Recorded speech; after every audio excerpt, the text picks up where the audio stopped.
Hello students, welcome to my channel physics by Subhash sir. Moving charges and magnetism के इस lecture में हम amperes circuital law पढ़ेंगे। जैसे हमने चैप्टर नंबर 1 में पढ़ा था, किसी भी पॉइंट पे इलेक्ट्रिक फील्ड फाइंड करनी है तो उसके लिए हम गॉस लॉ अप्लाई करते हैं। वैसे ही यहाँ पर किसी भी पॉइंट पे अगर हमें मैग्नेटिक फील्ड फाइंड करनी है तो उसके लिए हम एम्पियर्स सर्किटल लॉ अप्लाई करेंगे। लेट सपोज किसी स्पेस में बहुत सारे करंट कैरिंग वायर है जो हमने यहाँ पर ड्रॉ किए हुए हैं। सभी वायर में से जो करंट फ्लो हो रहा है उसकी डायरेक्शन डिफरेंट है। यहाँ पर हमने एक सरफेस रखा हुआ है और इस सरफेस के ऊपर हमने एक क्लोज लूप कंसिडर किया हुआ है।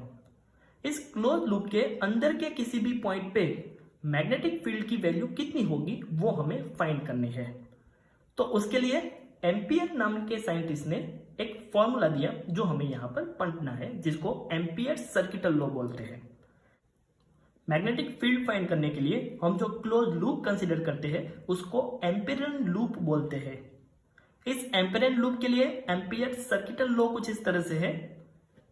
Close integration of B dot dl equal to μ0 into summation of I। That means इस क्लोज लूप को अगर हम छोटे छोटे एलिमेंट्स में कंसीडर कर ले तो उस सभी एलिमेंट्स के लिए magnetic field B and element vector के डॉट मल्टीप्लीकेशन का लाइन इंटीग्रल इक्वल टू होगा permeability of free space into algebraic sum of electric current enclose by the close loop. यहां पर हमें याद रखना है कि इस लूप में से जितना करंट फ्लो हो रहा होगा उतना ही करंट हम यहां पर कंसीडर करेंगे। लूप के बाहर के करंट को हम यहां पर कंसीडर नहीं करेंगे। यहां पर हम देख सकते हैं ये current I5 and current I6 इस लूप के बाहर है। तो जब हम इस लूप के लिए क्लोज इंटीग्रेशन करेंगे तो वहां पर I5 एंड I6 को कंसीडर नहीं करेंगे। एक और बात, यहां पर जो हमारा एम्पियरन लूप है उसमें से जो करंट फ्लो हो रहा है उसकी डायरेक्शन अलग अलग है। तो एल्जेब्रिक सम करते वक्त करंट की कौन सी डायरेक्शन को पॉजिटिव ले एंड कौन सी डायरेक्शन को नेगेटिव ले, तो उसके लिए हमें right hand thumb rule apply करना है।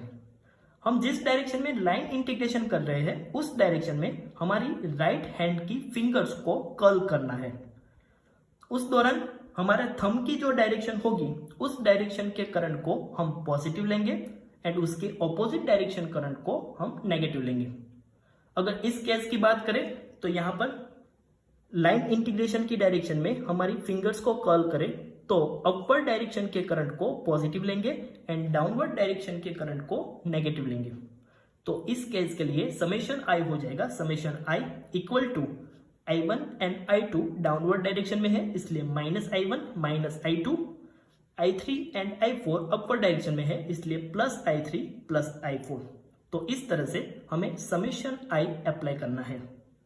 जिस तरह से हमने चैप्टर नंबर 1 में गॉस लॉ अप्लाई करके इलेक्ट्रिक फील्ड फाइंड की थी, वैसे ही इस चैप्टर में हम एम्पियर सर्किटल लॉ अप्लाई करके मैग्नेटिक फील्ड फाइंड करेंगे।